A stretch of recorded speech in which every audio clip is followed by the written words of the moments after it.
Yeah, the biggest accomplishment is getting back to work because I had to pretty much sort of relearn how to walk. With a walker for like a week or two, doing rounds in the hospital. Yeah. Dude, that's crazy. It's a little bit crazy, yeah.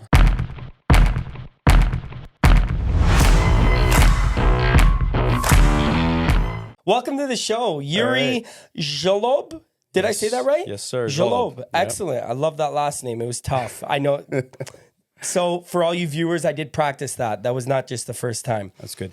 So from YMA Masonry, Instagram, YMA_Masonry, and the phone number that our viewers can reach you at if they need you. 647-879-4406. Cool. Welcome to the show, brother. All right, thank you. Where'd you drive from?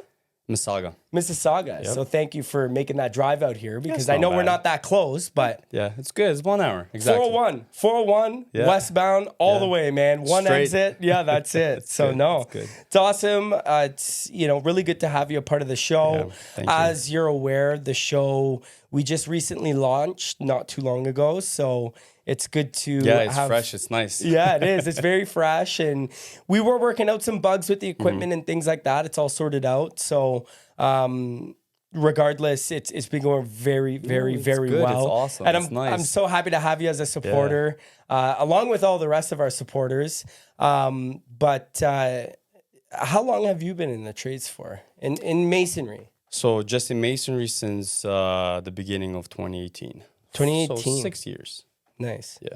Excellent. 6 years. 6 years. But before 6 that, years too long or not long enough yet, eh? I think it's good. Yeah. Yeah. You got the feel of everything. Good. But I did other things. I did like plumbing, drain work and You stuff got a like taste. that. Well, I tried a million different jobs. Okay. Just to find the one that to settle in. Of The one course. I was a truck driver too, a long Really? haul. Like Toronto, Los Angeles. AZ. Yes. Jeez, AZ. my brother did that. for a year, but It's tough, Not man. for You have a me. family? I do. Yeah, So I have a that's- daughter now. It's tough, man. To be doing long haul, my brother was doing it. You have to be. Kind of depends on the person. You gotta. Yeah? You gotta be more inside, more kind of lonely. Doing this, like literally in here the whole time. Because I was driving and I'm just looking through the phone, like who to call. Which movie am I gonna watch? Which movie? I watched every movie, every show that you can watch. I called everybody, and then people just getting sick. I'm like, leave me alone, man. Yeah, leave me alone. Stop That's talking to me for an hour. That's hilarious. But, So Yuri, I have a question I want to ask you. What does blue collar mean to you? Blue collar, it's a lifestyle. Absolutely. It's a go get it. Yep. Hard work can pay off if you work course. hard enough. Very rewarding. Very rewarding, yeah. Just blood, sweat, and tears. That's it. It gets you places if you wanna do it. Yeah. Yep. Absolutely. Yeah. And obviously we're a part of that community, that blue collar community. Yeah. And, to myself and Eddie, it's a sense of masculinity that it brings out in us, right? And you gotta working with embrace our it. hands, Exactly. working out in the conditions like 12 months out of the year, especially now, like more than ever. This is what really creates some powerful human beings. Oh yeah, man. going through the winter and then through the summer, rains, whatever, it doesn't matter. Yeah. It's crazy. Yeah. Like how are you? Look, obviously this winter's been pretty damn good, but Yeah, I can't really call it a winter, but yeah, no, I wish every winter was like this to avoid all the wrestling with tarps and Yeah, for because sure. we've gone through some projects like without even using tarps. Oh yeah, So, same here, yeah. for sure. But you know what? Like tarps are good if it's a really big project, That's right. and then like if the weather changes from cold to hot, and then like Yeah. if it not rains but it seeps from the roof or That's whatever, right. Then you're you still protected. work. It's Yeah. good. Yeah. Yeah. You heat it up, but only if it's a big project. Like we're doing a subdivision right now. Okay. It takes like a day and a half to do a wall. Yeah. And then you have to spend a half a day to tarp it. That's so right. obviously it sucks. Yeah. But if So it's a you big guys do one- your own tarping then? Unfortunately, yeah. Okay. Well, I know because in the GTA, there's companies that do the tarping for you guys. I believe they're off-season landscapers. Well, and- we're doing Stony Creek. okay. In So you guys are Hamilton, more like Hamilton. And yeah. I think the company that we work from, the guys who tarp for them go from like Toronto, so it's just too far. So they said you do your own tarping. Oh, but you But would la- use them? You would use those guys then? If you were in the GTA? There's some guys that are good, the ones that especially know where to leave you the opening. That's you know, right. for the material. That's That's the right. biggest problem. Yeah. Because you just have to cut it then. Yeah. And then if it's too tight, you can't pull it together. can't you then add stitch it back together. You stitch another tarp on. Yeah, yeah. It sucks. Yeah. No, I know. And some of those guys, they just rush through it. Yeah. round it up, like crinkle it up in your hands and then nail bend it. Do the same thing, nail bend it. And then the next day you come in, where's the tarps? We don't do that. I cut strips from 2x4. That's the weight. Plywood. Yeah, or 1x4. We use 1x4, good sheets of plywood. With the big nails, right? Yep. I just use brick nails, the small ones. Oh, do you? Yeah. I take plywood strips and just do that. Yeah, and prepare yourself. Yeah, I don't know. Everybody finds Sometimes their I would own do way. it here. I just cut them all, fill them up in those big like commercial garbage, like the plastic ones, those the bins, the garbage bins. Yeah. Fill them up, pre-nail it. Yeah. Give them out to the guys. Away you go. Sometimes it's good. I mean, if it's like cold as shit, it sucks. No. Oh yeah. But here's the thing. Everyone always says, yeah, like if it's cold, it sucks. But this is what I started to understand when I started to snowboard. Mm-hmm.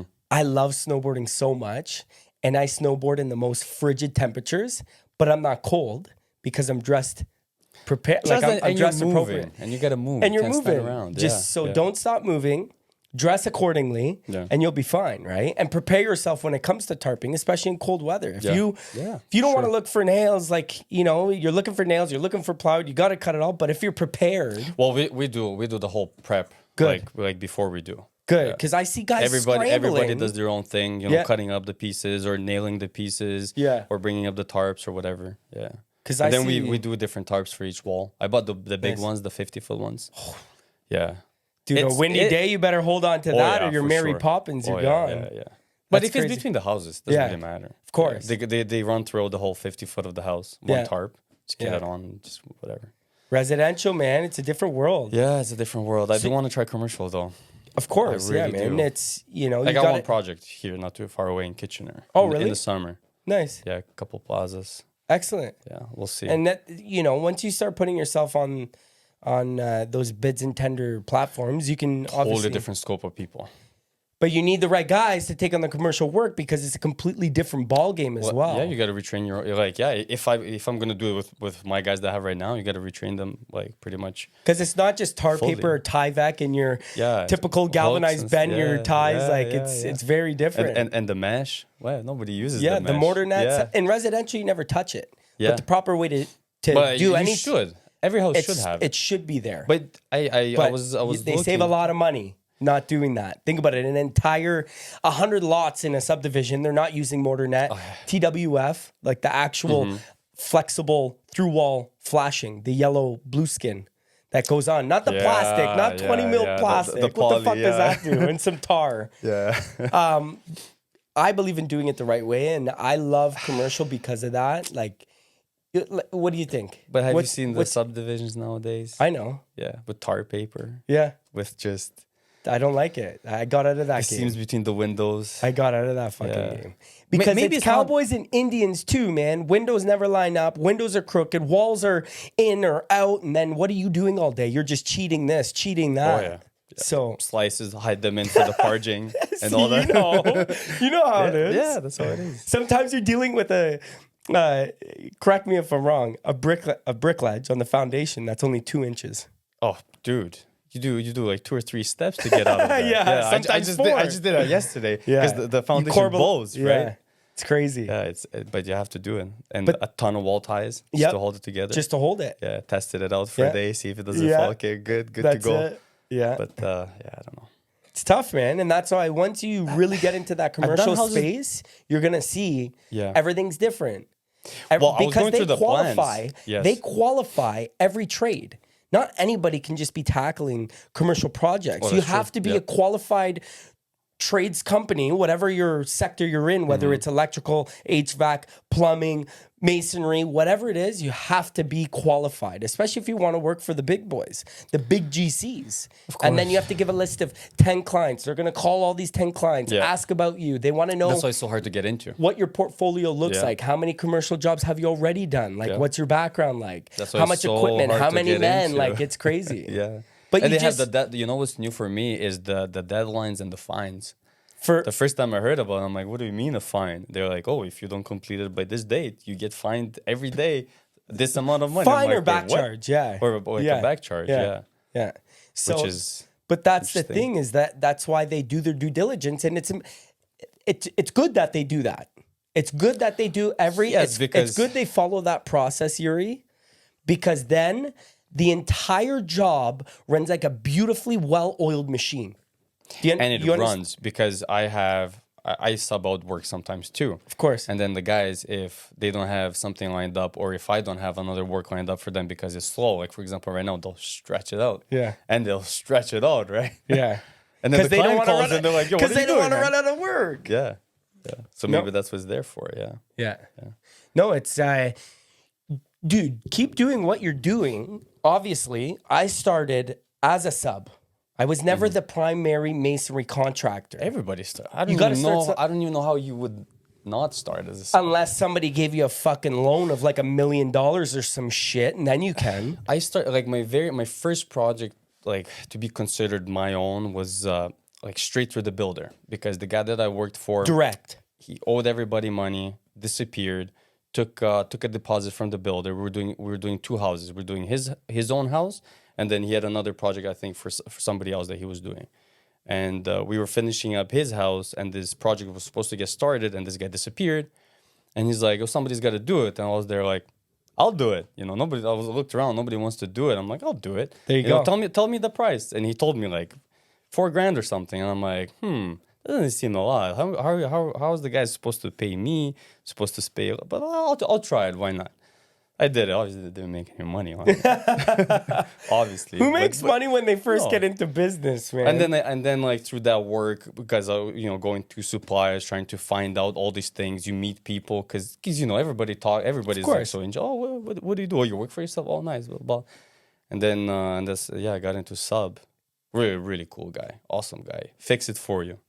Vasil is a very cool. Nice. Helped me out so much. He's good. Like really good guy. So you got a good network of suppliers now that you work with? Yeah, all the usual ones: Crate Maker, Mason's Masonry. Crate Maker's the best one for me. Yeah. We did a lot of work in Toronto, downtown. They have all the things that you want. They're in downtown. I don't know if you go. I don't actually know.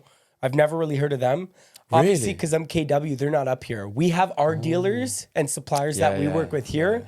And I know, I've gone to Mason's Masonry. I've gone to King's. I've gone to King's Masonry Yard. Because they've had some stuff that I couldn't find up here. So those are the only two that I really know down in the GTA. But up here is... The biggest ones is King Masonry and Crate Maker. Dude, like what a showroom. Sorry, but what a showroom. Very nice. You've been to King's Masonry? Oh my God, man. Yeah, we're working there right now. I was just like, oh my God. Like, looking around, everything is just perfect. Yeah, like perfect. They're a big supplier, right? Huge. They got a big showroom, and then a big yard. Same as Mason's Masonry, huge. Yeah, they're big. Yeah, dude, I went into Mason's Masonry with that truck and that trailer, and I went to the back. Yeah, and I'm looking around. I'm like, how the fuck do I get out of here now? You got a 30-foot gooseneck, and my truck. I made it out. It was super tight, man. Because you gotta go beside the brick. That's right. That's stacked up Dude, it was crazy. I'm like, holy shit. Yeah. But it was a cool experience. Yeah. Their showroom isn't like King's. Like the King's is the best I've seen. When it comes to showrooms, it was. And King Masonry has nice stone. We really like to work with the Indiana limestone, but they have the shade of white. It's very nice. Yeah. You guys do a lot of natural stone? We did a lot of natural stone when it was popular. Okay. It feels like right now it's not really that popular. Well, money, expensive. Yeah. Money. But like from my mom's house, I went to King Masonry. Nice. I got it from them because they were, I think they were the only ones that had that white one.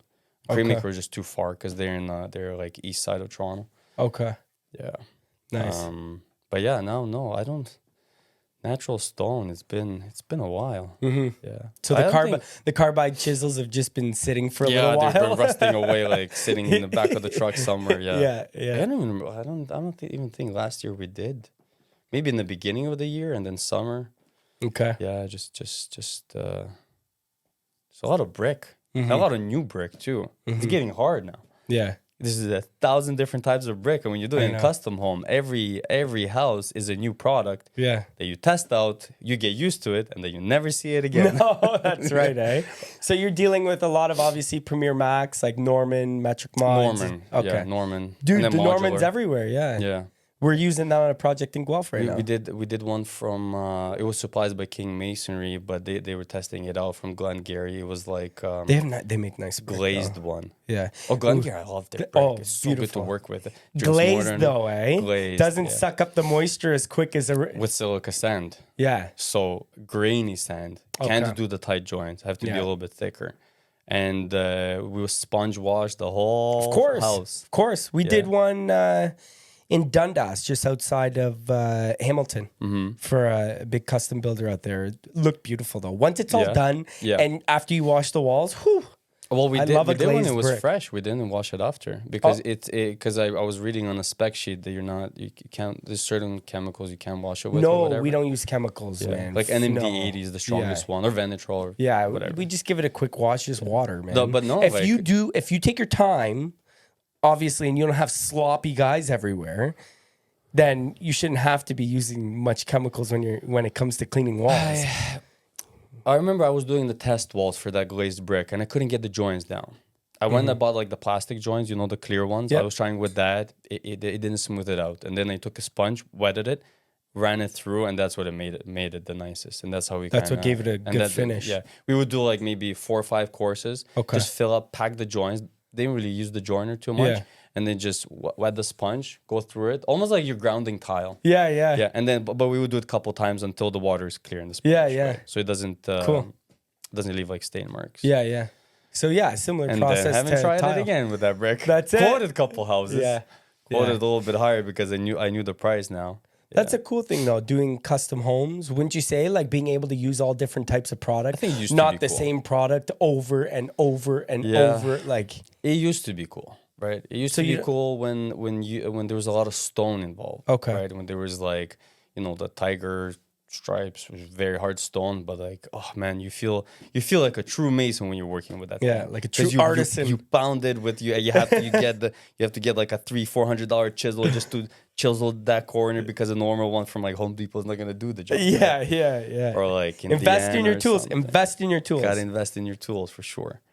Absolutely. And now it's like I guess it's the price, and it makes sense because man, everything is so expensive. Of course, the houses are so expensive, materials and everything. So it makes sense people want to save, but I think they want to save a little bit too much, especially on the exterior of the house. Yeah, it makes sense for a subdivision for production. Yeah, but custom homes. If I always say if that's your forever home, and you're gonna be walking in and out of that door every single day, wouldn't you want to see a product that you're happy with? Especially not if some it's like big cheap house. manufactured stone. Like stick on the real stuff. Especially if it's like a 30-foot house and everybody sees it. Yeah. Like you want to. You want good curb appeal, man. You don't want to be like, wow, this guy cheaped out. Certain things that people don't understand if they're not in a trade that gets away. Of course. But then there's certain things that are like you see it even if you're not.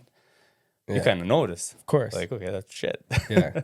So what would you say, like, out of all the products you work with, is it stone your favorite? Yes. Well, it was my first day on this job, in masonry. It was Indiana limestone. Nice. Yeah. It was 5 sizes. It had the 13, the huge Come one. on. Yeah. First day on the job. First day. Indiana limestone. Yeah. Were you laboring? Or you were on the No, I was laboring. You were moving the stones. Yeah. I was moving the stones. Yeah. They were showing me how to chisel them because we had to dress them. You dress them for the guys? Yeah. Nice. So that's a good way to kind of enter into, the masonry. Yeah. Nice. Well, the mason, they would set up a system where like, you would chisel around the stone and then you cut it and then chisel just the one side that's cut. And then prepare him. He tells you the sizes. Nice. Yeah, different sizes. Just the saw doesn't stop the whole day, so it kind of rings in your ear after. Yeah, you go to sleep hearing it. It was the first day, and it kind of stuck around with me. It was my favorite one. I can do the most production with Indiana. Nice. Yeah, or used to. I haven't worked with it for a while. It's like riding a bike, man. You won't forget. You get into it right away. Yeah. Well, I think last year or 2 years ago, we did a house from Indiana. It's like 14,000 square feet. Wow. Yeah. 14,000 square feet of Indiana limestone. Indiana limestone. So my God, you guys almost dried up the quarry. 7 or 8 months took us to do that house. Holy shit, man! The front was I bet it was you a looks mix. fucking gorgeous. So Yeah, it looks really nice. The front was a mix of panels. Okay. But from Indiana limestone. Yep. So the 16 by 32. Was it Delisi Stone? Did they supply that? No, Allstone. Okay. Peter Allstone, shout out. Awesome guy. Love it. Yeah. Nice. He recommended me for that job. Nice. Good. Because I worked another big house with his product, and then Delisi they finished it up because there's a couple pieces. The groove, he wanted the groove, like an inch by inch groove in the stone. Okay. And the stone was already supplied, so that the Delisi cut it. Okay. Yeah. Cool. Yeah, and my friend worked. Great. Yeah, we did. You did jobs with his material? Just their material, yeah. Really? So the homeowners supplied it. They wanted to supply everything. I was like, whatever. It was one of the biggest. It's actually one of the biggest bungalows in all of Kitchener, Waterloo, and Cambridge. It's really? Over 10,000 square foot bungalow. His stone is nice. It was great. Yeah. Like, here's the thing: you're never gonna get. Each piece is not going to be the same size as the last. And sometimes it's so hard to explain it to either the builder or the owner because the saw warps a little bit. Like it gets hot. Like it's here and there. You're not going to get. If you get something like manufactured, then you can get that straight line, that perfect straight line. But when you're dealing with a natural product, it's gonna play around with it. Yeah. But then again, that's the beauty of it. And you got to have the right people doing it to make it still look fucking beautiful. Buddy. Yeah. Because there's some hacks who are putting that shit up, man. Like, just slap it on and just whatever. Yeah, no, but it was such a cool project to work on. Massive pieces, obviously, choking them up with the slings, using the telehandler to plop them in place. Lots of horseshoe shims and wedges, and you feel like a mason when you're working. Absolutely. Because sometimes, especially on like a subdivision, like I almost feel like I'm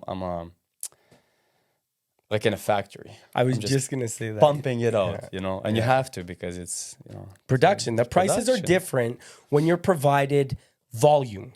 Yeah. If a tract home builder gives you 100 lots, they're not going to expect the same prices that you're pricing these custom houses. Because they want a lower price. You go from house to house to house. It's easier. Yeah. Absolutely. But it's. You guys pick up your scaffold and move it? Yes, I tried that. I saw the other guys do it. I'm like, I am gonna do this. You have to. Yeah, you have to. It was a little bit scary in the beginning, but I got the hang of it. That's it. Yeah. You've never dropped a section, have you? I did. Nice. I think last week I did. Really? Yeah. So we had an unfortunate thing with our Zoom boom. There was oil leaks around. And hydraulic or engine oil? I was looking through it and I couldn't find it. And I'm like, what the hell is, what's going on? And I was calling the mechanic. I'm like, well, something's leaking, which is normal for Zoom boom. Like, what Zoom boom doesn't leak, right? You got to put like a diaper under it. But when you're starting to notice a lot, but there's a lot of machines. There's older machines, so we just kind of like left it out. And then I left. I went to another job site, and the guy who was on the machine calls me. He's like, it's dead. I'm like, what do you mean it's dead? He's like, oh, listen to the sound. Engine seized. The oil leaked out. Engine oil. Oh, didn't check your engine oils at least like once a week, minimum once a week.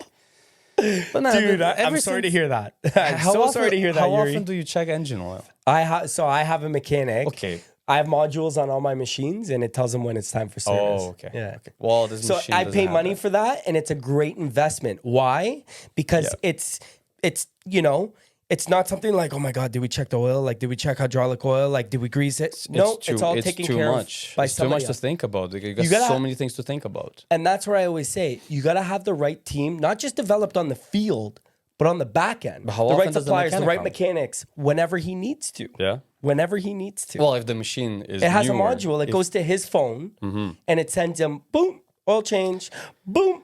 So we got to replace. It was a care lift. Awesome machine. Care lifts are great. Yeah, they're the best. Waiting for an engine right now. It's very hard to find an engine because how do you find an engine from that machine? Those things last forever. So, and care lift was bought out by Skyjack. I don't know if you know that. Oh, no. Yeah, so are you familiar with GA Masonry? They're a large outfit. Outfit. Maybe. I don't know. Like such a great company up in this area. They're huge, man. They're doing a massive project. There's I think there's over 1 million units in a project in Thunder Bay. Holy. All block CMU. It's crazy. Okay. Huge. Cool. That's what they do. Right. But regardless, the old man who started GA, I don't know if I'm butchering the story, but he created the care lift. Oh, no way. He created that care lift. They were manufacturing them right on his yard, right next to the GA office. Like, it feels like everything can, as long as the engine is running and the lines are pumping the hydraulic fluid, you're good for that machine. First Mellow machine lift, I've another ever. one. Mellow's good. But you know, cool. Mellow just would take care lifts and put their name on it, right? I don't know. So they kind of seem similar. They feel the same too. Very Maybe similar. Why? I wonder why.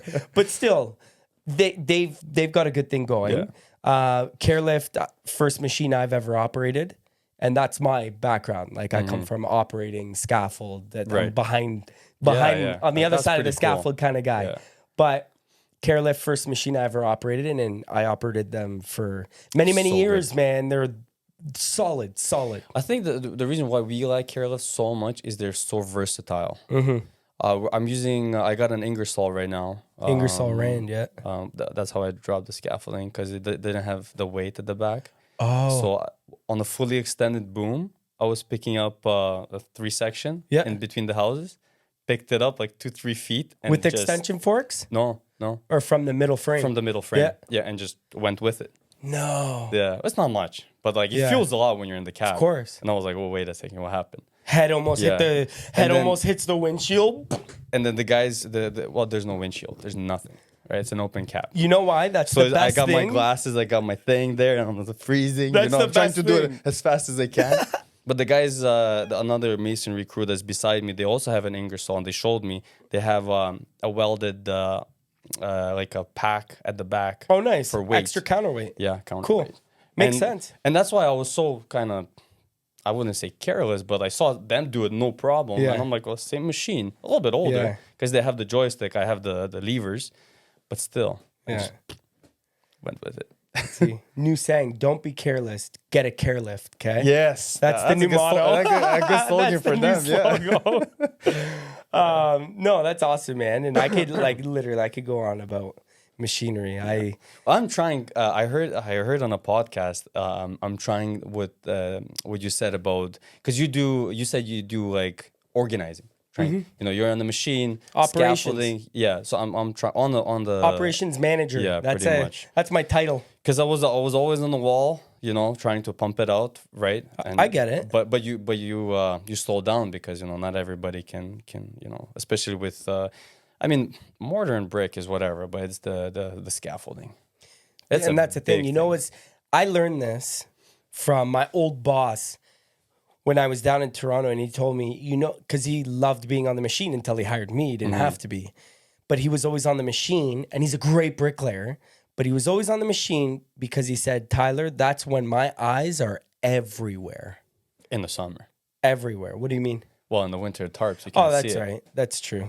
Get your ass in the tarps, too. Yeah. Get your ass off that machine and get in there, too. You want to get in. You want to warm up. Yeah, you're right. But I've heard that before, too. Yeah, you eyes see have everything. To be everywhere, of that's course. Cool. That's really cool, yeah. But once you develop a good, tight-knit team that cares about your vision and what you're up to, Yuri, you shouldn't have to worry about if they're working or not. Yeah. And if they're not, it's like you're gonna hear machine. You're going to hear from somebody else. Yeah. Your key guy is going to be like, man, this guy's fucking useless. And you know what?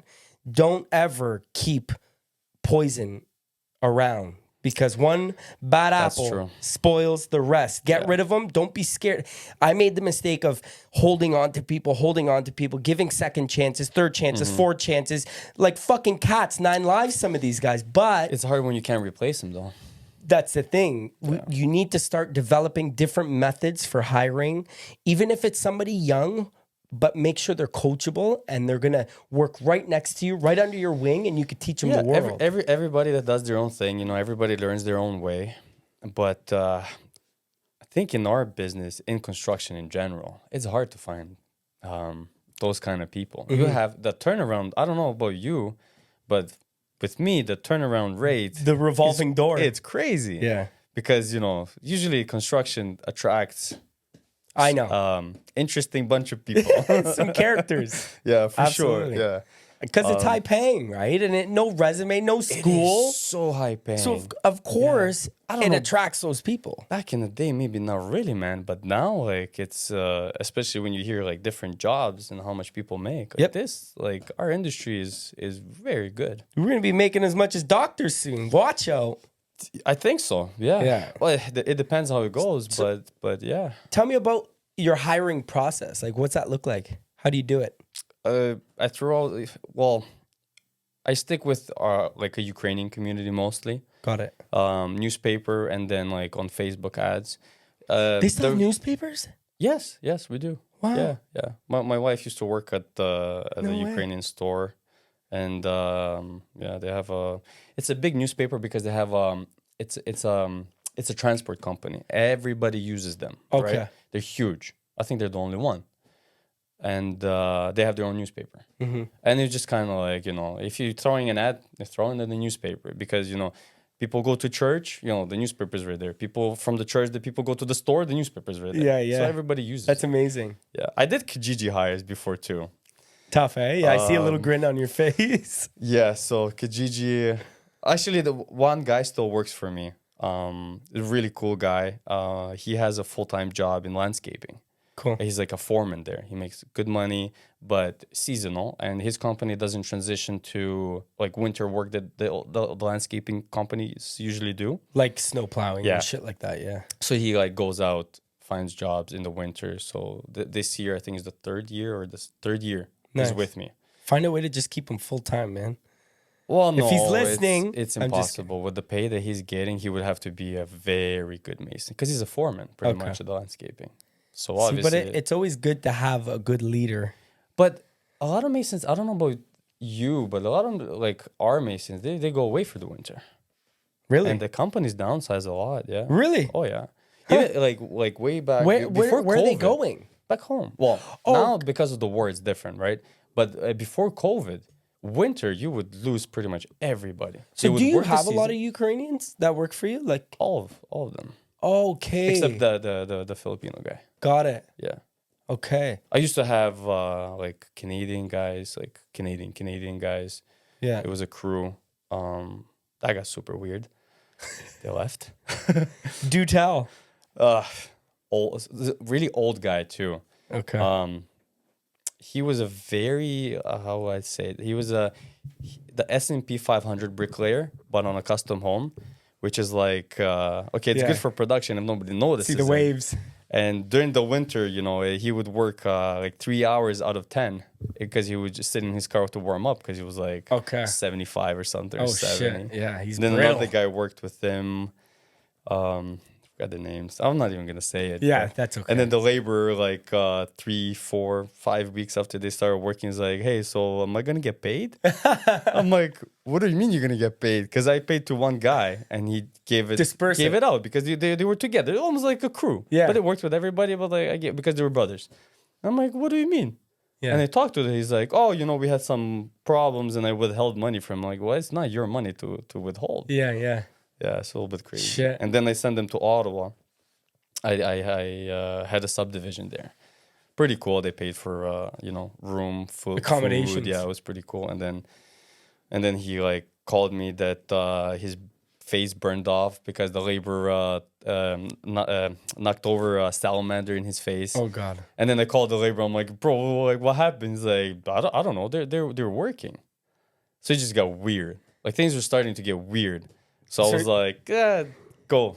Yeah. No work. I got no work. Yeah. Sorry, buddy. Don't waste time on people like that. No. It got scary because you know how it is. People. Yeah. All kinds of people. That's cool though that you have like, your tight-knit crew with obviously Ukrainians. That's why I got used to it. Yeah. My uncle used to be here. He was a mason. He was the best mason. Well, I think everybody's uncle is the best mason. Yeah. But for me, he was the best mason, right? Yeah. I learned a lot from him, watching him work. And then I went to the company where he worked, and everybody's, Ukrainian, and then everybody knows everybody, and then you grow up in that community, and they kind of like, you know how it is. Yeah. And it's rare to find out community like bricklayer communities outside of like let's say Ukrainian ones. Yeah. I did work for like a Cuban guy, Polish guy, stuff like that. So your uncle was a mason. Yeah, I would say he still is, but he's back home. Yeah. Yeah. So, like, what was it that inspired you? Was it your uncle to get into this trade? Like, how did that happen? I would say by chance. Was it? And that's how life is. Everything, you know, a chance and luck play a big role. And you know, in business, because sometimes the way your clients come to you, if you made a little bit of a different move, your whole life would be different. And that was kind of same thing here. I tried out a million jobs. Okay. I did drain work, plumbing, all the digging by hand, like 10 feet holes and stuff like that. When they could have just got a mini X. Yeah. Yuri, take the shovel, go dig that hole. Oh man, I screwed up my back. It affects me till now. But it was good money in it. I bought my first car with that when I was like, I don't know, 17, 18. Yeah. Yeah, my dad was, he was doing drain work. That's how I went to work with him. And then I left Canada for a while, for 2 years. I came back, tried trucking. I was even Ubering on the side too, because trucking didn't pay too good. Just hustling. Yeah, just trying everything. It was very after I finished university. I thought I wanted to be a lawyer when I was in university. Everything was good. Finished with good grades. Next step would be law school, but the life turned around totally different. 360. Skip forward 2 years, and I'm there trying to find out myself. And my uncle was in Ukraine at that time, and I'm like, I need work because Uber crap. This 2017, I think end of 2017, and I was like, I'll call the guy where he worked. So I called him, and he's like, okay, I need a. He threw down his phone because he's like, who's Mike? What? Okay, and then like an hour later he calls. He's like, oh wait. Oh, like Mike, I worked in the summer. Oh, okay. And then we started working. And I'm like, yeah, that's my uncle. He was a mason for like 2 years for you. He's like, okay, come down, try it. And just kind of tried it. I worked, I think, like 3-4 months for him. Okay. Yeah. I haven't stayed in the company. Yeah. For a while. But that's kind of like where it all started. That's where it all started, yeah.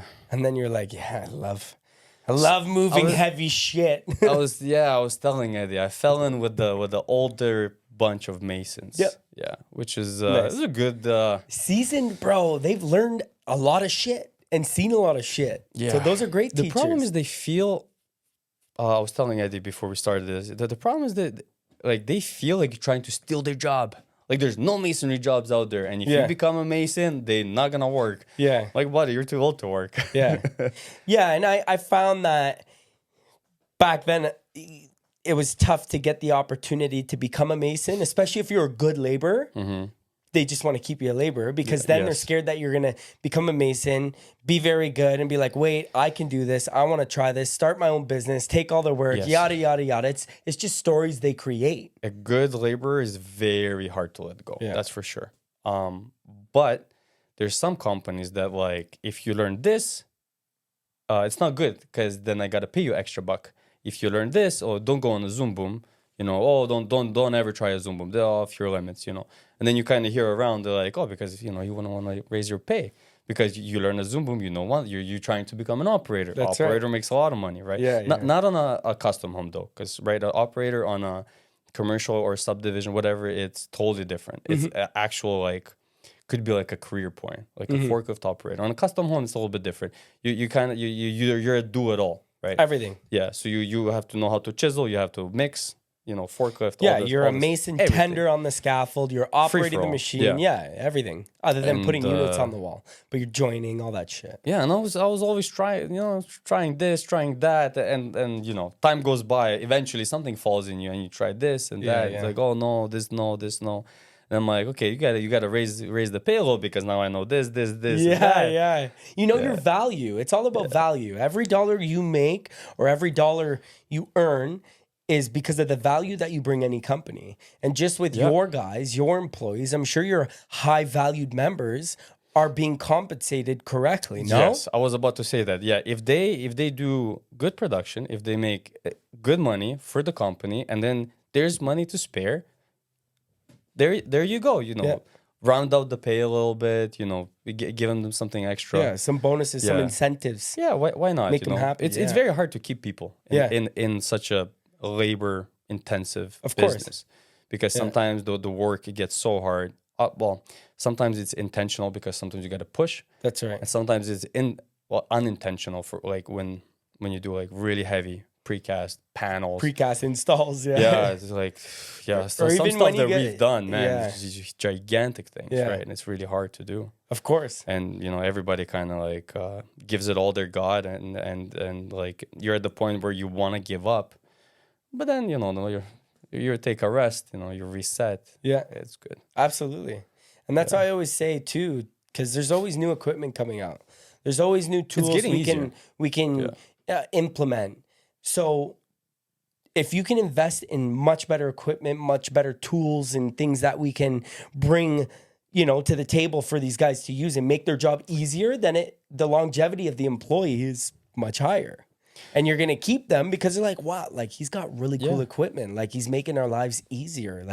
And it's faster for work too. And I always thought, so I was told this by another one of my mentors, invest in your equipment and employees will come to you at one point. Yeah. And because it's cool toys to play around with too. And that what you just said is the main reason why I'm not a bricklayer, because I like to play with toys. Yeah. I couldn't see me just holding a trowel all day. I could not. I love the whole aspect of it. I have such a passion for it. And I love working with the different materials and seeing the guys work with the different materials. Yeah. But at the end of the day, I just loved playing. But as a bricklayer, you play around with different tools too.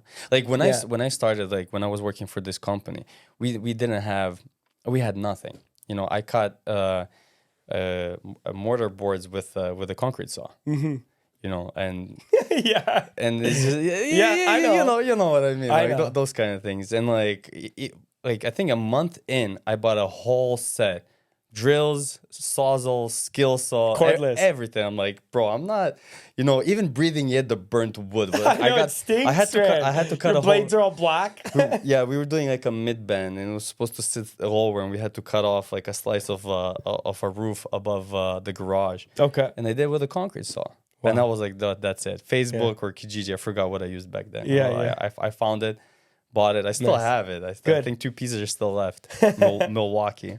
Yeah, but it's my thing for sure. Not so as much as you're just Milwaukee? Yes, nice. 100%. Yeah. Good. I know. I'm black and yellow. Started that way. I couldn't switch it. Yeah, because you accumulate so many things. Those things are not cheap. No, it makes sense. I don't know. No.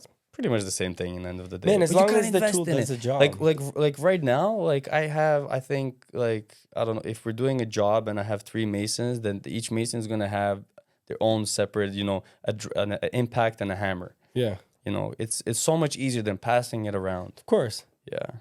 Absolutely. And then the guy's not walking around planks, walking around on the planks, getting in the way of other masons, looking for shit. Yeah, it's easier. You don't sit around. You learn new things, and I don't know. And I hope if my guys are gonna listen, I hope that they feel like they're provided for. Yeah, you're taking care of them. Yeah, while taking even though sometimes it doesn't seem like it, because sometimes you can yell, you can snap. It's a hard work. I don't want to say it's shady work. Yeah, sometimes it's shady work. Yeah, in the mud. Of course. Right. Yeah. But it's hard. Yeah. It's hard. I'm sure you guys appreciate you, man. You some seem do, like a very don't. Humble. Yeah. You can't win it all. Right? Yeah. But the ones who don't, do they still work for you? Like, do they still work with you? Like. Well, exactly. Yeah. You know what I mean? Don't, yeah. You kind of wean those ones out, man. I try to lead by an example. There's nothing that my guys will do that I haven't tried before. Yep. So even if there's something at work and I haven't done it before, and they call me, they ask me how to do it, I'll come by, I'll do it myself, see different ways to do it. I'm like, okay, I think this is the best one. I've tried it, I managed it. That means you can. Absolutely. Yeah. Lead by example, man, and I'm a firm believer of that. Because if a boss tells you to do something, and you're picking your brain because you have less experience, and it's okay not to know something, and you're getting yelled at to them. I'm like, okay, buddy, try. Yeah. You can't tell someone to pick up fucking 10 bricks with a rebar off of a band of bricks when you've never done it. Exactly. Yeah. So, and just because you've seen it somewhere, you think you can do it, doesn't mean you can do it. Yeah.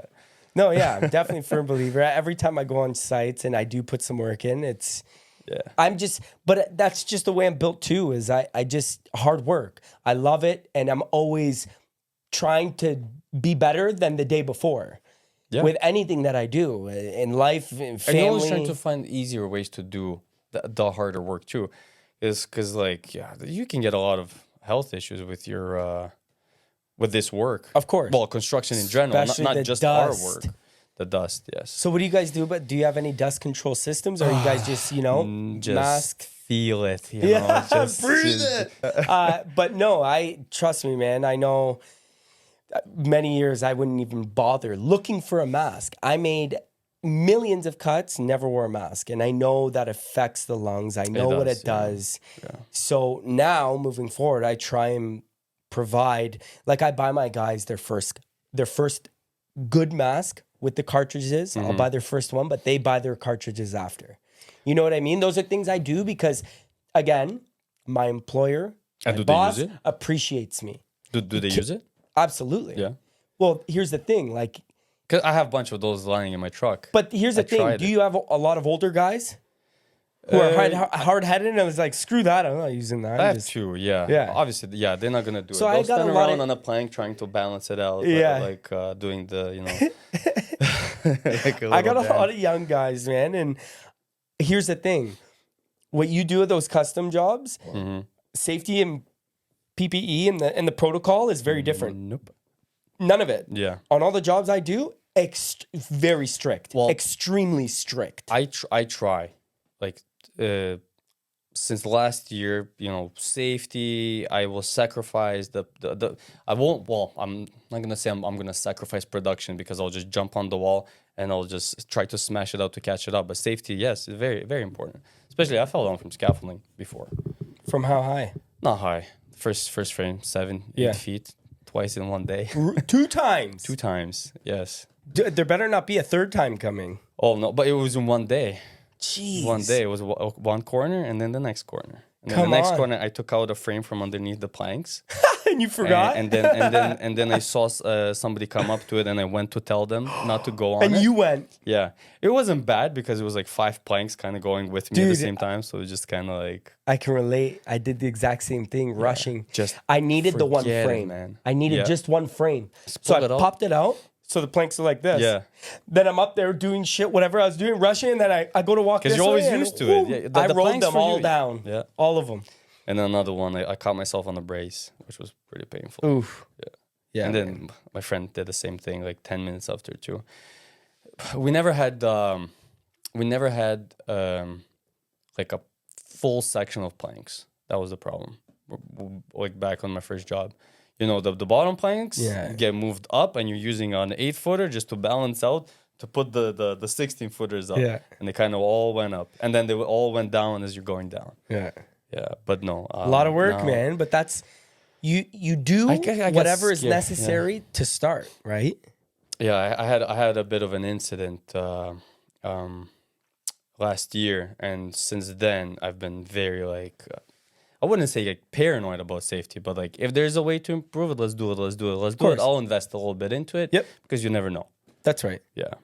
And like I said, we have to. We have no choice now. Commercial, for sure. So I had to hire it's an outside company that I use for our health and safety. So whenever it could be every 2 weeks, I just make a call and say, listen, we need your rep to come out. Just come to the site, do the walk around, check our scaffold, blah, blah, blah. Outside company. They do a report and everything, and then that goes in with my report to the contractor, which makes us look very professional. Oh, wow. And check. These guys are doing what they're supposed to. Now the contractor is not having a headache or worrying about if we're working safe because we're showing them that we are working safe. Do you know what I mean? So I also have an app that all my foremen use, and they Toolbox Talk Tuesdays, every Tuesday. Yeah. And you go through, check, forklift checklist, everything. That also creates reports for me that I submit to the GCs. And now all the GCs are happy because, man, look at all the extra steps this guy is taking to make sure everybody's going home. It's going to pull a whole chain. Yep. But it kind of depends who the inspector is too. See, different ball game. Commercial to residential, different ball game. I've been in both worlds, and residential, man, sometimes like cowboys and Indians, nobody's tying off. Hard hats are maybe next to them or around in the area. You know, I know how it is, man. Yeah. I know how you it is. have to, because it's so small balls, really fast. You know, if it takes you one day to do it, you don't want to spend a day doing it. Yeah. But that's a thing too. The pricing is different in commercial. It depends on the inspector too. I found that I've been visited a lot by Ministry of Labor and Safety, even on custom homes. Yeah, just make sure they become your best friend. Yeah, well, it's hard because some of them they're assholes. Really no, uptight. Yeah, I know. Some of them are. Yeah, for sure. Yeah. I've never got a big fine. Only once for a hard hat, which is not bad. Yeah. I've never gotten a fine. But like I know from a friend, like, oh man, this guy would just not leave him alone. Yeah. Like, it doesn't matter how you would do safety, he would come by and, like, you know, and like not like everything is in the little book, but there's, you know, everybody has their own idea of it. Of course. Like, run planks, you know, this way, or run planks this way for the support for the first one. Yeah. Or you put, you know, I remember there was one like, oh, you have to pile sand on top of it, and then another one comes like, oh, but I can't see the nails. Yeah, yeah. In the screw jacks, right? Yeah. So it's like, everybody, like, what do I do? Yeah, I know. Everybody, each inspector has their different way when they go into a job site and look at your scaffold. One guy's looking for like, hey, did they double brace everything? I'm like, when the fuck did that start happening? Oh yeah, the double bracing too. Why? Yeah. Who? How am I gonna load my scaffold? Like, I double brace just so nobody steal my braces. Smart guy. Extra. See, that's the thing too. Being on job, like, how many other crews? Is there a bunch of other crews like on your job sites? Well, like, on the subdivision, yeah. There's 4. See, so you gotta, you're spray painting all your shit, keeping it nice and close, like. Somebody uses the same color of spray paint. See, that's the thing too. There are 2 crews that are using green, and it's just like, oh shit. Yeah, and that's when you start going like multi or tricolor. Yeah, I just put. You're doing like a green, a pink, a yellow. You know what I mean? If your labor is not gonna pick it up, it's gonna get lost, and then after the winter, you're gonna find it. Do you have a way of keeping track of your inventory when it comes to scaffold? I used to have a list. Not anymore. Not anymore. This side had this many of this. This side that. Now what? It's impossible. I know. I know. That's what I was gonna say. You come in, that plank is broken, that thing is there, you know. All the small stuff. Like, how are you gonna keep track of? Can't. As you grow. When it was smaller, when I only had maybe like, I don't know, 40 frames or something, then you can keep track of it. I have 40 frames and I have, you know, whatever, 100 planks and braces, and that's it. Now it's quite a bit. It's in the hundreds, and it's just like, it's tough to manage. Sometimes I wake up during the middle of the night, I'm like, did I leave it somewhere on some site that I finish and the guy doesn't call me? You know? I've done that many times. I got. Or sometimes you get a call, like, hey, are you gonna come pick it up? And you're like, oh yeah, where? Yeah. Sorry, who's calling? No, I know that, you know, it just becomes too much, man. Yeah. Way too much. So that's part of the business. Quick question: Still or Husqvarna or Echo? Both. Concrete? Both. I'm trying the Husqvarna from Blades Direct. I got the bundle. We're gonna talk after this. Yes, we will. Yeah. I know. But yeah, now I know. Husqvarna. Don't worry, we all try. Husqvarna, great saw. Yuri, my foreman. Husqvarna. Really? So I make sure I provide him with Husqvarnas. The other Foremans is all steel. Yeah. Still, I don't know. Maybe I got used to taking them apart so many times, and I have in my yard container, I have everything from like two saws, right? Husqvarna is the first one that I got, and I don't really like it. I don't know. The one thing I really like is the ball is bearings broke. The arbor. You could switch it. The what? The Husqvarna. So if the blade, the diameter of the hole, you could switch the arbor. Yeah, that's pretty cool. Still, that's all they need to do. That's all they need to do, and they're perfect. Because I hate the gold rings, man. Everybody's losing them. I don't have a ring. New guy doesn't know what the hell the ring is, so he puts it on. You get a speed wobble, or it's hopping like crazy. And you're like, I can't cut it straight. Yeah, it's jackhammering the brick. Yeah. It's hilarious. Too funny. And there's a whole different system because you got to push the button, choke, whatever. With steel, it's a little bit easier. So the K770s don't have that button anymore. The newest model don't have that button for the Husqvarna. No, they do. The one that I got from them. K770? The one on the side, the blue one, on the engine. Oh, but why are you even pressing that? Isn't that like a decompression? Yeah. Weren't you supposed to press it every time you turn it on? I don't. I think so. Tell me more. What do you know that I don't know? I don't know. Because it wouldn't start. Who told you that? It wouldn't start, and I pushed it, and then it started, and I'm like, that's... And Dude, then I told we everybody. barely touch those buttons, man. and then I told everyone... Because every saw like I'm pretty sure the still has a decompression button right on top, which nobody touches. Where? So there's where you flick the orange switch forward. Yeah. In front of that, there's like a black looking thing, and it has like it looks like Braille on top. Isn't that the decompression button on a still? But that's not on a TS420. It's on the different one. It's on the other I'm gonna one that has the investigate. 3 dots on the side. I'm investigating this, man. Yeah. So But yeah. I told everybody, I'm like, okay, so this is how you turn it on. You press the button, you pull the lever, yank it, you push it back in, it goes. Good. Yeah. I know, they're choke. And then the ball bearings broke after What's like that? a month. In the like where you put on the blade. Yep. I guess it's the ball bearings there or something because it's so hard to turn. Oh. Yeah. Shit. After like a month or 2 months. Because some saws have 2 months. most saws have like the brake, right? I don't know. I took So it maybe apart. the I have it brake in was my fucked. in my truck, and I'm like Monday. I'm gonna be driving around trying to find out where to replace it. Dude, I find places to fix my shit. Fuck that. I used to open them up, try and fix it myself, and now I gave up. I gave up. I have too many I saws. fixed it up in the place, and then I noticed a pattern with my shit breaking all the time. And then like it made more sense like to buy a new saw, and I'm like, wait a second, like I'm not gonna buy a new saw every time. Like let me see. Now I tried to fix it. Yeah. I have some good small engine mechanics that I use, and they've been taking care of all my saws. Shit breaks, I just bring it to them. And Again, if your labor doesn't take care of it, man. yeah. So here's what I've been noticing. I've already thrown out some saws because of all the pistons get scored. And then it costs way too much money to replace all that. You might as well buy a new saw. Yeah, So the saw's I have garbage, that but I too, keep it for parts. So we just had another one go because of that. And why? Because there's dirt in the gas. So here's the thing. There's no filter. There's a filter. What filter do you guys use for the gas? I'll show it to you. It's in my truck. It's on the gas can? It's inside. In the spout? Inside. Is it a black? Yeah, you attach it to the hose.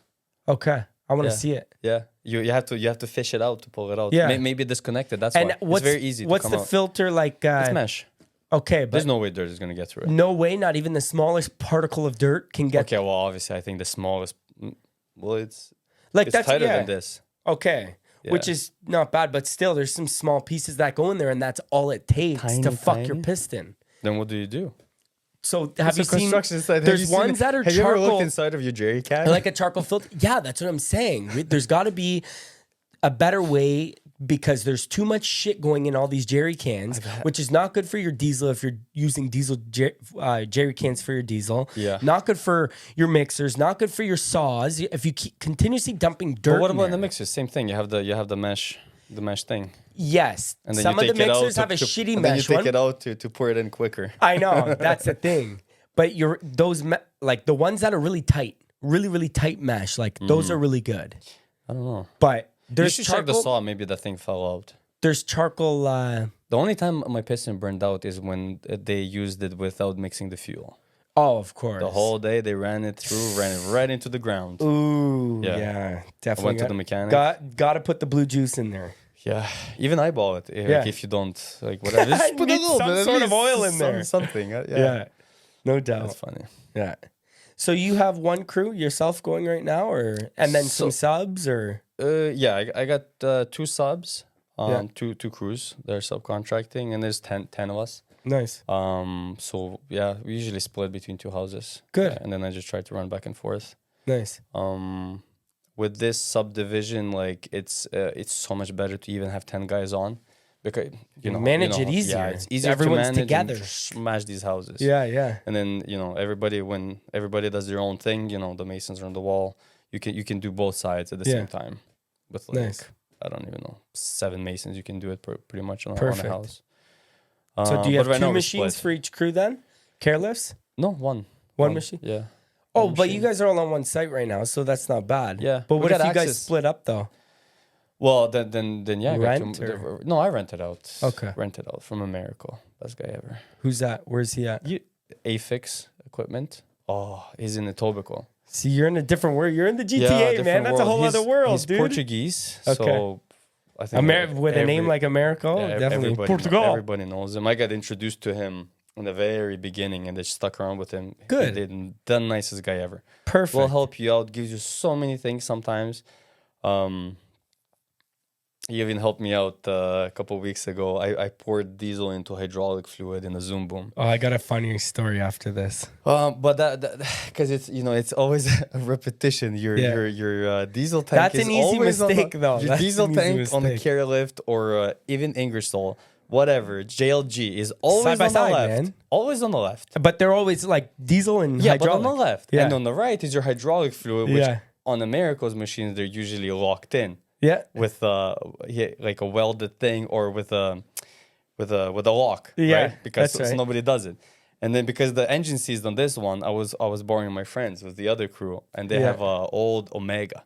Ooh, and you don't see much of those. Yeah. Oh, so you did it on the Omega? Yeah, and the flip opens up and falls down, and Omegas are really high. Yeah, so you can't see it. It says there hydraulic fluid and diesel fluid. Like, bro, who reads that? Yeah. And it's flipped over. So and you're rather like tall dude. Like for me, I'd fucking need a 2-step to get up there. Yeah. Well, I mean, when we were pouring like 120, 140 liters of hydraulic fluid, I had the guy up there, and we were just giving him buckets.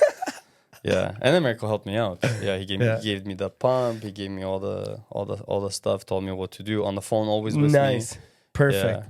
That's a good guy to have on your team, like a back, And it works for him too because he doesn't. I sometimes work far away, and he doesn't have to send his mechanics that far away. I call him, I'm on the phone, or the mechanic calls me. Try and figure it out yourself. Try to figure it out. Why not? Even with the hydraulic lines, I'm sure you've changed many hydraulic lines before. No, never. No. Well, wait until you have to change one. They're not bad. Like it depends what line you're changing. It's not too bad. If you're dealing with the lines in the boom. After draining this one and. It was like 17 buckets, I think. That's a lot. It's a lot. That's a lot. Yeah, it sucks. Jeez. Couldn't start. I know a guy who put diesel where you put engine oil. Oof, that's worse. That was very bad. Oh man, did he start it? It cost me a lot of money, and it did start, and he ran it for a little while. Oh, dude, but how? On what machine? No, it wasn't even my machine. Well, it was a brand new cat from Battlefield. But how did you think about that?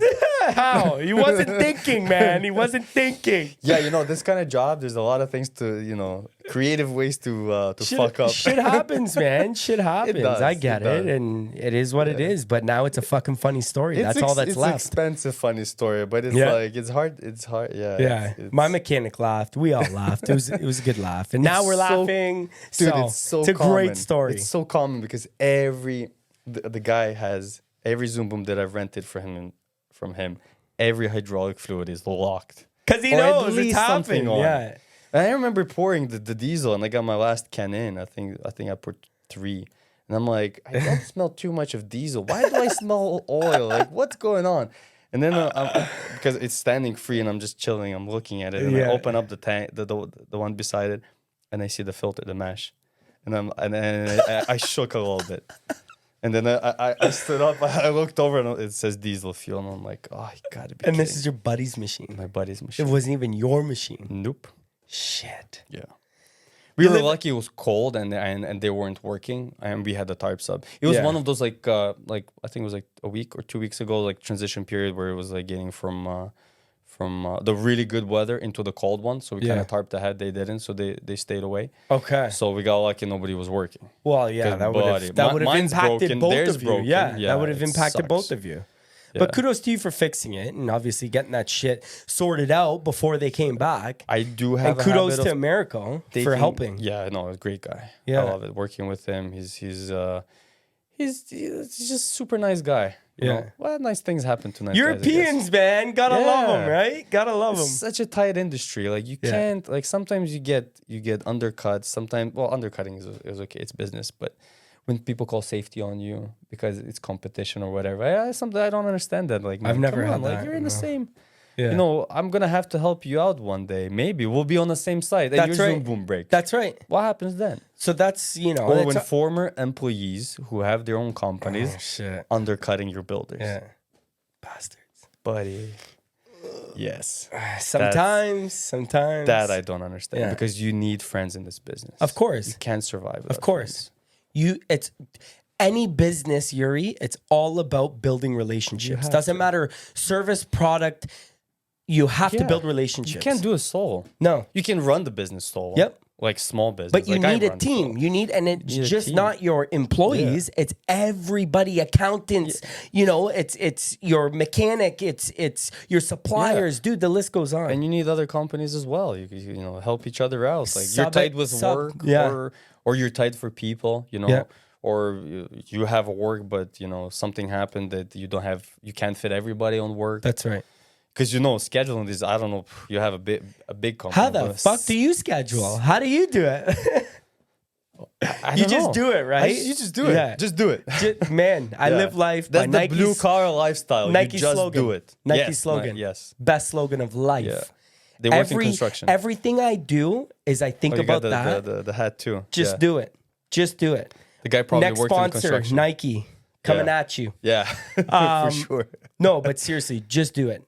Don't take too long to think about it. Sure, think about it a little bit, but don't take too long. Don't psych yourself out. Just fucking do it. That's the way I look at it. I wouldn't be where I am today if I didn't have that mentality. And if you try to schedule it too hard, something's gonna go wrong. Yeah.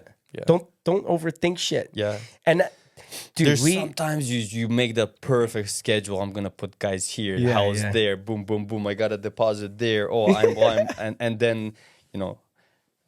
Like now, like when I get the feeling that everything's lining up, and I'm like, wait a second. So there's a storm coming. Something's about to give. Yeah. Boom, the machine breaks. Yeah, but again, too, in our business, it's all about fucking problem, solution. So, and I'm sure you're really good at that. That's what makes a great Mason, too. Yeah. It's not always about giving out the highest production. It's about, you know, having the open mind. Becoming a problem solver. Yeah, it's little tweaks here and there, you know, setting up a line when you can get a post corner in, or, you know, thinking of something, you know, a twig that holds the line better, like on Instagram, so many things, and then you go on Amazon, you know, stuff like that. No, absolutely. Trying to find out new things, new ways, how to keep the work moving, because it's not always about, you know, smashing it, you know, it's consistency. Of course, finding the right pace. Yeah. As you know, I'm not a bricklayer, and we've already kind of established that, but I appreciate the work that you guys do. And I appreciate that, you know, it's not just, you know, like factory work, just one after the other. Yeah. There's a lot of thinking behind it, especially with stone. Oh, yeah. Stone. Much more thinking behind it. It's, especially, you know, for labor. And here's the thing, you good masons make it look so easy. Other people are like, I can do that. Yeah. Go for it. Try it. Maybe that's maybe that's the way Stop making it look so damn easy. Maybe that's why, like, the way I got used to working with a laborer, where you make the laborer do a lot of the work. That's why they don't stay around as a laborer too long. Because, like, what if you just jump off the wall and show them, like, look, you know, the boss is moving bricks. The boss is loading scaffold. The boss is building scaffold. Well, on a subdivision, I do that right now. See? I have the good guys. We're finishing up a house today. I was there, giving them a very nice gift today. I don't know if you saw it, but I guess you never went to. Actually, they have it in Masonry. It's like for tuck pointing. Okay. It's a machine. Do you attach it to your drill? Oh yeah. I got it off Amazon. I found it. Nice. I wanted to buy it for so long. Yeah. And I bought it today, so they're testing it out. But anyways, I have that crew that's there that I don't have to keep an eye on. Is that for your precast installations though? Yeah, like it's why you guys are using that? Well, we use spacers. Yeah, for precast installs, right? Precast limestone panels, anything. Even you know what I did? Because you guys you dry tuck point everything after. Yeah, you dry lay. Yeah, but I even tried it on Aircraft, the panels, the 4x2. How was it? Oh, I'll show you pictures after. Sweet, dude. Looking forward to that. We did a project in Oakville, a townhouse. It was it was a townhouse, but it almost was like a custom home townhouse. Like beautiful. Yeah, precast mixed with like the Aircraft stone with brick. Yeah, red brick. Nice. And red brick and white stone. You know, that's a match, right? Oh yeah. And we had big walls. And I've done the same, a similar townhouse where it was only a skirt. It was only four blocks all around. And I found the line dips a lot, especially on the eye level. Yeah. So on this one, I'm like, I had an abundance of spacers because of that big job. It's 6,800 square feet of panels. Yeah. I bought a little bit too much. So I was like, okay, let's use it up. Nice. And it was faster too. Yeah. Well, I wouldn't say faster because you do the spacers, Yeah, but I bet you it looks fucking remarkable though. Yeah, the lines it's dead. You want that. You want beautiful fucking bed joints. You want and that's the product that you can go get away with, right? Yeah. The Aircraft panels, you can make it look perfect straight with precast. The Aircraft. Sorry, were you working with like the Renaissance? The Renaissance, yeah. Like what were they? Like 590 by like fucking. Like how big were these panels? No, it's the usual ones, the 4x2. Oh, okay. Yeah, it's not even a foot. Yeah. Okay. Yeah. We did on that big house that we did in Cambridge. It was all. If you gotta, they have bigger ones. They have bigger ones. Yeah, man, they have bigger ones. And right now, like we're doing the Kitchener Public Library. We start in June. The Masonry. It's all Aircraft Adair 290 by 590. Like they're fucking. Whoa. It's the limestone. They're heavy fuckers. Yeah. So we're doing the same thing. We're using spacers. That's the way we're gonna go about it. They're doing pretty cool. You went to the symposium, right? Yep. Yeah, right after me. I should have stuck around if I knew you were coming. Oh, you went? Yeah, I got invited. I did a product for them, a new product. Nice. What was it? The thin brick. Oh, the long one. The thin 2 set. foot. Yeah. They were launching it that day. Yeah. And they invited me over because we did a house in Toronto, a custom home from the product where they were playing around around with it. They were trying different things with it. We ended up doing a whole house, and it was very, very cool. Nice. But anyways, they showed me the sills. It almost looks like the limestone. Yeah, they released that day. That like they were showing it. Death of limestone. Death of natural stone right there. Yeah. Pretty much. Aircraft has beautiful products, man. Like, and cool gorgeous. to work with. Yeah. Very cool to work with. Because it's a different aggregate. The way it's manufactured is so different. So different. Yeah, we got invited to I gotta go. I gotta set Cambridge? up a date. Yeah, I gotta go. I want to see how it's made because there's some products, well, not from Aircraft, but other man-made products, so hard to install. They don't drink, like, Zholob is pretty cool, but working with Zholob brick, fuck, man. Dude, when it comes to concrete products, they don't suck. They're not going to show you a lot. They're water resistant for some reason, man. What the hell? I don't know, and it sucks. You can do your joints fucking 7 days after. Like, yeah.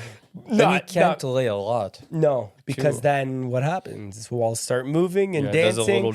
You got walls moving like Shakira's hips, man. Like, and that's a problem. Obviously, you can't have that. It sucks. So, but that's why is Aircraft so great? Because it sucks the moisture out of those joints, and you're good to go. Slam it up. So beautiful product. It's hard to do. Yeah, you got to do the joints right away. Yeah. If they especially summer months. Holy fuck. Yeah. Holy That's why it's pretty cool because we laid it on spacers and we filled it in after. It's nice and fresh. You tool it. It turns out really nice. That's awesome. Pretty cool. Nice. But I mean, you would have to charge way more. Of course. To do it. Because charge accordingly. Spacers, brackets, tap cons, hardware. You have a whole other separate line item for just fucking hardware. Yeah. A lot of hardware. There's a cool tool Tapcon showed on the Concrete Expo. Did you see? No. You drill and then you put on and it goes above the drill to screw it in like a Phillips or whatever. So you don't have to switch anything? You don't have to switch anything. Yeah. Dude, we missed that. We missed that, Eddie. It's so cool. I really want to try it. Next time we're gonna do like a big project. Shit. Yeah. I want to see that. I'll show you a picture. Apparently it's in Home Depot. And it's a set. Cool. You know, so you can attach different thickness. Especially for those types of installs, man. That's clutch because these guys have two different drills. Dude, I bought a whole rig I have when we do like. That's awesome. It's awesome, but it gets heavy. Yeah. Because the precast superhero. I think it's from Makita. Okay. Because Milwaukee, I love Milwaukee, right? Yeah. It's my thing. But like they didn't have that what I needed. Makita did. So I cross-dressed. I have some things. Yeah, I have some Makita things and some Milwaukee things. It looks stupid, but it's pretty cool. Got the job done. But man, it's like one drill holster here, another one here, one pouch there, another pouch there. You know, with this one, it's only one. Yeah, and you can fit in different size of drill bits. Yeah. So because the hex heads and shit. Yeah, like, you just put it in. You drill it and you put it in. You screw it in. Boom. Amazing. Pretty I gotta cool. see this. Yeah, that's exciting. Pretty cool. So, what would you say would be the most bizarre thing that you've ever seen on any job site throughout your career? See or experience, whatever. Doesn't even have to be when you know within your time with YMA. It could be even in the past. Actually, it just popped into my head. The big house that I was working on, I remember it was during the winter. A guy was caulking. So the client wanted all the joints to be caulked. Pretty cool. So we did, we installed, we did the rough joints inside, left him like a quarter to half an inch, and then he was caulking everything after. From the machine. Wow. Yeah, the whole front of the house was caulked. Interesting. Yeah, it makes it like it's spot on, right? He makes it cool. Like don't they put like a little bit of dusting of like silica sand or something to make it look like a fucking joint? Well, only if or is it like a smooth looking? No, it's a smooth. Well, it's a smooth look. Yeah, because I know on control joints when they caulk them, the one that we did in Oakville, the townhouse, they also caulked all the stone that we did, but they used that sand. Yeah, this one, no, he didn't use sand. He just it was just nice. Flat. But he had like a seizure on top of the what do you call it? What's he on aerial lift? Like the a one scissor with lift? It's boom not lift? Boom lift or whatever. Yeah. And then, did he? But in the basket though, like he just in the basket, you see him and he just falls down. Yeah, it was crazy. So what the hell happened? We ran over. I don't. It was like 2 years ago or a year ago. I don't remember if he managed to switch over so we can control it from down because you can control it on the actual you could turn the key to the lower controls. Yeah, and we brought him down. Fuck. Yeah. That's scary. And we were like, okay, we're calling the cops. He's like, no. He sat in the car and left. He probably not even supposed to be driving. Maybe. He's probably epileptic. Yeah. He didn't come back to the side. Because some of them don't have licenses, man. You're not allowed to drive when you have epilepsy. He didn't come back to the side. He had to look for for another guy. Dude, I'm telling you right now, that's crazy. Why. Yeah. That's why. Yeah. Poor guy, though. It sucks. Yeah. That could have been. It was scary. That could have been really bad. It was winter. He fell over in the thing. No harness, nothing. Obviously, right? Because, well, it's one of those things where you should wear a harness. Of course. He didn't have nothing. Yeah. If he slipped through, because the seams are pretty big. If he went over, fucked, man. That's crazy. That's pretty bizarre. Yeah. That's something to experience. But at least he's good. He went home. Yeah. And you never seen him again. But nope, whatever. Done. That's all right. That's okay. Yeah, that is pretty interesting. Yeah. What would be the most valuable piece of advice that you've ever received in your career being a Mason? Being a Mason? That's an interesting one. I haven't really received too much advice. Most of the things that I learned by myself. Nice. Because again, I got around those people that didn't really want to show you. You know, my uncle helped me out a lot when he could. He was also the main guy. He had to push the production too. So, and then whenever I would jump on the wall, they would just kick me out. I would get like 2-3 bricks in just to get in, or on break when nobody was looking. Yeah, that's hilarious. Yeah, I don't know, man. You're a go-getter. Not too much advice. What would be the most rewarding accomplishment for you in the past year? In the past year? Yeah. Or even fucking 3 years ago. Well, the biggest accomplishment is actually getting back to work, because I had a cardiac arrest. I was in a coma for a week. Come on, dude. Yeah, thank God for my wife. She was there. She saved me. Pretty much, she's the reason why I function, right? Because I was like dead for like 15 minutes or whatever. Come on. Yeah. So then how? Like where? Like at home on the couch watching TV, and it just happened. Yeah. Scary. I done a million tests. Everything's perfect with my health. Can't find a problem. There is one thing that they're finding out right now that's it's happening, but they just can't they can't get it like to happen in the hospital to monitor why is it happening. So unknown. That was the first time though? Yeah. I never had a problem with my heart. I don't have a problem with my heart now. It's good. You know, there's no marks on it, right? Yeah, so yeah. Everything is good. But the biggest accomplishment is getting back to work, because I had to pretty much sort of relearn how to walk. with a walker for like a week or two, doing rounds in the hospital. Yeah. Dude, that's crazy. It's a little bit crazy, yeah. I'm sure that impacted you in a way that nothing has ever impacted you. Well, it's like, it's a weird feeling. What does that do to your mental, like to your mental state? Like how? It's like crazy, newfound crazy drive for work. At the same time, scary. Mm-hmm. Because you realize that any second it's over. So safety when it comes to work, I started investing a lot into safety, like all these rails and all that stuff. Like I'm trying to get more of railings instead of 2x4s. Yeah. Just slowly, because you know it kind of budget too, right? Yeah. And the drive to work, I just obviously I can't work as hard as I did before. Mm-hmm. But like, I just, it's like the motivation. You got a real it's easier to wake up in the morning. I wake up at like 5:30. Nice. Way easier than I did, before. Yeah. Dude, sometimes the scary things that happen to you, especially when it's something that almost takes your life. It's crazy. It impacts somebody to really want to really appreciate and be grateful for what they have on this planet, and then it pushes them to want more.